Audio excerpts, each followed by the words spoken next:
Hello, ഇന്ന് ചൈനയിലെ സാധാരണക്കാരായിട്ടുള്ള ആൾക്കാരുടെ കൃഷി രീതിയും അവരുടെ ജീവിത രീതിയൊക്കെ കുറച്ച് ഞാൻ നിങ്ങളെ കാണിച്ചു തരാവേ. അപ്പ ഇങ്ങോട്ടൊന്ന് നോക്കുവാ. ഹായ്, നിഹാ. ഈ വയസ്സായിട്ടുള്ള ആൾക്കാരൊക്കെ സംസാരിക്കുന്ന ചൈനയിലെ തന്നെ ചൈനീസ് അല്ല, ഇവിടുത്തെ ലോക്കൽ, ഓരോരുത്തർക്കും അവരുടെ ലോക്കൽ ലാംഗ്വേജ് ഉണ്ടല്ലോ, അതാണ് അവർ സംസാരിക്കുന്നത്. അതെന്തായാലും നമുക്ക് സംസാരിക്കാൻ അറിയത്തില്ല. ചൈനീസ് പറഞ്ഞാൽ അവർക്കും മനസ്സിലാവില്ല.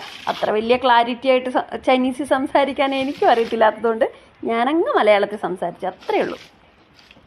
ഇവിടെയൊക്കെ കൃഷി ചെയ്തുകൊണ്ടിരിക്കുന്നത് വയസ്സായിട്ടുള്ള ആൾക്കാരാട്ടോ. അവർ ആണ് ഭയങ്കര ആത്മാർത്ഥമായിട്ട് ഇവിടെ എല്ലാം കൃഷി ചെയ്യുന്നത്. ചെറുപ്പക്കാരായിട്ടുള്ള ആരും ഇവിടെ കൃഷി ചെയ്യുന്നു ഞാൻ ഇതുവരെ കണ്ടിട്ടില്ല കേട്ടോ. നീ ഹലോ ദേശീയക്കാരനാ, എനിക്കറിയാം. ചിരിക്കൂല ചിരിക്കപ്പാ.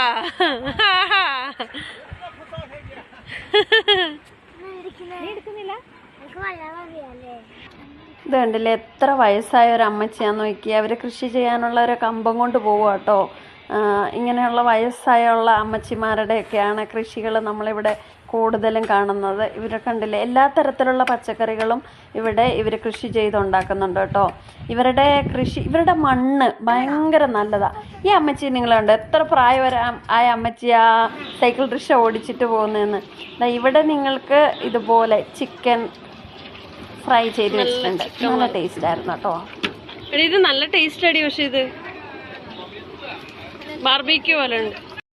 ഇവിടെയൊക്കെ ഈ വഴിയോരത്ത് നിങ്ങൾക്ക് കാണാൻ പറ്റുന്നത് നിങ്ങളിപ്പോൾ കണ്ടില്ലേ, ആ കൃഷി സ്ഥലത്ത് ഉണ്ടാക്കിയ പച്ചക്കറികൾ ഇവരിവിടെ കൊണ്ടുവന്ന് വെച്ച് ചെറിയ വിലയിൽ വയസ്സായ ആൾക്കാർ അവരുടെ ഉണ്ടാക്കിയ കോഴിയുടെ മുട്ടയും മത്തങ്ങായും മല്ലിയിലയും അന്ന് വേണ്ട എല്ലാ തരത്തിലുള്ള പച്ചക്കറികളും ഇതുപോലെ സ്ട്രീറ്റിൽ കൊണ്ടുവന്നിട്ട് ഈ വയസ്സായ അമ്മച്ചിമാരിങ്ങനെ കച്ചവടം ചെയ്യും കേട്ടോ. പിന്നെ ഇവിടെ നിങ്ങൾ കണ്ടില്ലേ, ഈ മീനുകളെ ഇതുപോലെയുള്ള മത്സ്യങ്ങളാണ് ഇവർ കൂടുതൽ ഉപയോഗിക്കുക, കടൽ മത്സ്യങ്ങളെക്കാളുപരി. ഇപ്പം അയാൾ പിടിച്ചു കൊടുത്ത മത്സ്യം ജീവനോടെ പിടിച്ചു കൊടുത്തതാ. അവരങ്ങനെ തന്നെ തൂക്കിയിട്ട് അങ്ങനെ തന്നെ ക്ലീൻ ചെയ്യുന്നുണ്ടോ അല്ലേ? കഷ്ടമുണ്ടല്ലേ. ഇവർ ജീവനോടെയുള്ള സാധനങ്ങളാട്ടോ കൂടുതലും കഴിക്കാറ്. ഇത് കണ്ടില്ലേ, ഒരു സുന്ദരിയായ അമ്മച്ചി അവിടെ കച്ചവടം ചെയ്യുന്ന. ഞാൻ ആ അമ്മച്ചിയോട് വയസ്സ് ചോദിച്ചപ്പോൾ അമ്മച്ചി പറയും 77 വയസ്സുള്ള അമ്മച്ചിയാണെന്നാണ് പറഞ്ഞത്. അങ്ങനെ 77 വയസ്സാണെന്നൊന്നും അമ്മച്ചിയെ കണ്ടാൽ തോന്നൂലല്ലേ. ആ പ്രായത്തിലും അവരെത്ര സ്മാർട്ടായിട്ടിരുന്ന് കച്ചവടം ചെയ്യുന്ന കണ്ടില്ലേ. ഞാൻ അമ്മച്ചിയുടെ കയ്യിൽ സാധനമൊക്കെ മേടിച്ചു കേട്ടോ. ഇതുപോലെ വേറെ അമ്മച്ചിമാർ ഇവിടെ ഉണ്ട്. ഇവർക്കൊക്കെ നമ്മളെ കാണുമ്പോൾ ഭയങ്കര സന്തോഷമാണ്. നമ്മൾ ഏത് രാജ്യക്കാരാണെന്നും നമ്മുടെ നാട്ടിൽ ഇങ്ങനത്തെ പച്ചക്കറി ഉണ്ടോ എന്നൊക്കെ അവർ നമ്മുടെ അടുത്ത് ചോദിക്കും കേട്ടോ. ഈ അപ്പാപ്പൻ അവിടെ കൃഷി ചെയ്തുകൊണ്ടിരിക്കുകയാണ്. അപ്പോൾ ആ അപ്പാപ്പൻ്റെ അടുത്ത് ഞാനൊന്ന് നോക്കാൻ പറഞ്ഞപ്പോൾ അപ്പാപ്പന് ഭയങ്കര നാണം. ഇവർക്ക് ക്യാമറയൊക്കെ കാണുമ്പോൾ അവർക്ക് എന്തോ പോലെ, അവർക്കത് നോക്കാനൊരു മടി. വേണ്ട ഫോട്ടോ വേണ്ടെന്നാണ് അവർ പറഞ്ഞത്. അങ്ങനെ അവർ അവിടെ മരുന്ന് ഒഴിച്ചപ്പോൾ ഞാൻ ചോദിച്ചപ്പോൾ അവർ പറഞ്ഞു ഇതിനും ഭയങ്കര സ്മെല്ലാണ്, നിങ്ങൾ അടുത്തിരിക്കണ്ട, അതിന് മണം വരുമെന്നാണ് പറഞ്ഞത്. അങ്ങനെ ഞങ്ങൾ ആ പാപ്പൻ്റെ അടുത്തൊക്കെ എൻ്റെ പൊട്ട ചൈനീസിൽ കുറച്ച് നേരമൊക്കെ ഞങ്ങളവിടെ വർത്താനമൊക്കെ പറഞ്ഞ് അവർ കൃഷിയൊക്കെ ചെയ്യുന്നത് നോക്കി നിന്നു. ഞാനും ഒരു കർഷക കുടുംബത്തിലുള്ള ആൾ തന്നെ ആയതുകൊണ്ട് എനിക്കിതൊക്കെ കാണാനും ആസ്വദിക്കാനൊക്കെ ഭയങ്കര ഇഷ്ടമാണ്. ഞാൻ ഇതിൻ്റെ മുന്നേയും ഇവിടെ വന്നിട്ടുണ്ട്. ആ നേരത്തെ കണ്ട അപ്പാപ്പന്മാരെയൊക്കെ എനിക്ക് നല്ല പരിചയമുള്ള ആൾക്കാരാണ്. കാരണം വെച്ചാൽ ഇടയ്ക്കിടയ്ക്ക് ഞാൻ ഇവിടെ വന്ന് ഇതൊക്കെ കാണാറുണ്ട്. കുറച്ച് നാടുകൂടെ കഴിയുമ്പോൾ ഈ കൃഷി സ്ഥലങ്ങളെല്ലാം ഫ്ലാറ്റുകളാക്കി മാറ്റും കേട്ടോ.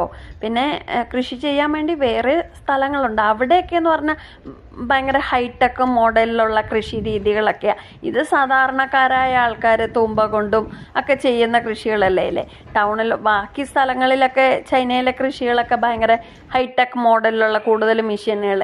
പിന്നെ ഇത് നിങ്ങൾ ശ്രദ്ധിച്ചോ, ഈ ചേട്ടൻ്റെ കയ്യിലുള്ള ആ ഇതില്ലേ വെള്ളം കോരുന്ന സാധനം, അത് പഴയ ഹെൽമെറ്റാട്ടോ. ആ ഹെൽമെറ്റിൽ ഒരു കമ്പ് ഇങ്ങനെ അവിടെ കണക്ട് ചെയ്തിരിക്കുക. അത് സ്ക്രൂ ഇട്ടിട്ട് മുറുക്കിയിട്ടുണ്ട്. അപ്പം അതുകൊണ്ടാണ് വെള്ളം കോരിയെടുക്കുന്നത്. എന്താല്ലേ, കൊള്ളാല്ലേ ഐഡിയ. അപ്പോൾ ഇത് നീളത്തിലുള്ള ഒരു കമ്പായതുകൊണ്ട് അവർക്ക് എടുക്കാനും ഒഴിക്കാനും ഭയങ്കര ഈസി ആട്ടോ. അവിടെ പയർ കണ്ടില്ല, നമ്മുടെ നാട്ടിലെ ഓടയുടെ കമ്പൊക്കെ വെട്ടി വെച്ച് സപ്പോർട്ട് ചെയ്ത് കൊടുക്കൂലേ എന്ന് പറഞ്ഞതുപോലെ തന്നെ ഇവിടെ ഒരു കുഞ്ഞുവാവേനെയും കൊണ്ട് ഒരാൾ ഇവിടെ വന്ന് കച്ചവടം പെട്ടിക്കട നടക്കുന്നുണ്ടോ. ആണുങ്ങളായിരിക്കും കേട്ടോ ഇവിടെ കൂടുതലും. മക്കളെയൊക്കെ നോക്കുക. ഈ അപ്പാപ്പൻ എന്നോട് ചോദിക്കുന്നത്, നിങ്ങളുടെ നാട്ടിൽ ഇത് ഇങ്ങനത്തെ പച്ചക്കറിയൊക്കെ ഉണ്ടോ, ഇതൊക്കെ ഉണ്ടോ, നിങ്ങൾ ഏത് നാട്ടുകാരാണ്, ഈ പച്ചക്കറി ഉണ്ടോ നിങ്ങളുടെ നാട്ടിൽ നിന്ന് എന്നോട് ചോദിച്ചാൽ ഞാൻ പറഞ്ഞു ഇതെല്ലാം ഞങ്ങളുടെ നാട്ടിൽ നിന്ന്. ഇവിടുത്തെ കടകളിൽ അപ്പാപ്പന് എന്നെ കണ്ടപ്പോൾ ഭയങ്കര സന്തോഷം. ഇതെന്താണെന്നറിയോ, ചൈനക്കാരുടെ ഫേവറേറ്റ് സാധനമായ കോഴിയുടെ വിരലാണ്. പിന്നെ ഈ റെഡ് കളറിൽ കറങ്ങിക്കൊണ്ടിരിക്കുന്ന സാധനം ഈച്ചയൊന്നും വരാതിരിക്കാൻ വേണ്ടി ഒരു സ്ട്രീറ്റ് സാധാരണ കടയാണ്. ഇവിടെയും കണ്ടില്ലേ, ഒരു വയസ്സായ ലേഡിയാണ് പന്നിക്കച്ചവടം നടത്തിക്കൊണ്ടിരിക്കുന്നത്. ചൈനീസുകാർ ഒരുപാട് പന്നിയിറച്ചി കഴിക്കാറുണ്ട്. അപ്പം അത് കച്ചവടം നടത്തിക്കൊണ്ടിരിക്കുന്നത് ഒരു വയസ്സായ ലേഡിയാണ്. ഇത് പൂജയ്ക്ക് ആവശ്യമായിട്ടുള്ള സാധനങ്ങളും ഈ സ്ട്രീറ്റിൽ തന്നെ ഇവരിങ്ങനെ കൊണ്ടുവന്ന് വിറ്റോണ്ടിരിക്കുന്നുണ്ട്. ഇവിടുത്തെ പന്നിയിറച്ചിയൊക്കെ ഭയങ്കര നീറ്റാട്ടോ. ഇവിടെ തന്നെ വളർത്തുന്ന പന്നികളാണ്. അങ്ങനെയുള്ള കാഴ്ചകളും ഇവിടെ എന്ന് പറഞ്ഞിട്ടുണ്ടെങ്കിൽ ഇവിടെ താമസിക്കുന്ന ആൾക്കാർക്ക് ആവശ്യമായിട്ടുള്ള അരി സാധനങ്ങളൊക്കെ ഇല്ലേ, അങ്ങനത്തെ നമ്മുടെ നാട്ടിൻപുറത്ത് കാണുന്ന കൂട്ട് കടയുണ്ട്. ആൾക്കാർക്ക് ഇവിടെ വന്ന് ഇതുപോലെ സാധനങ്ങളെല്ലാം മേടിക്കാൻ വേണ്ടി പറ്റും. അതുപോലെ കുറേ സാധനങ്ങളുണ്ട് കേട്ടോ. കുറേ ഡ്യൂപ്ലിക്കേറ്റ് കുറച്ച് സാധനങ്ങളൊക്കെ ഇങ്ങനെ കൊണ്ടുവന്നിച്ച് അവർ കച്ചവടം നടത്തുന്നുണ്ട്. ഇവിടെ വേറെയും കുറേ അമ്മച്ചിമാരിരുന്ന് കച്ചവടം നടക്കും. നമ്മളങ്ങ് ചെല്ലുമ്പോഴത്തേനും ഇവർ നമ്മളങ്ങ് പൊതിയും കേട്ടോ.